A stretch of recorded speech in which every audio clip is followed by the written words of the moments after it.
Hi everyone and welcome to How To Experts. In this video, I will show you how to recover Steam account without password or username.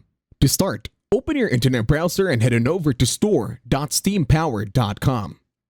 Once you are here, tap on the login button on the upper right. On this section, you are going to click on Help, I can't sign in. Then in here, you are going to click on the option that says I forgot my Steam account name or password. Now in here, enter your email address or phone number and then verify using the CAPTCHA. Once done, tap on Search. Then in here, click on Email and Account Verification Code to your email address. Now open another tab and head on over to gmail.com. Once you are here, you're going to look at your inbox.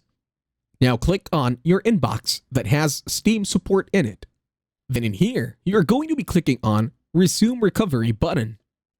And that's it. Thank you very much for watching. Please leave a like, share, and subscribe to the channel.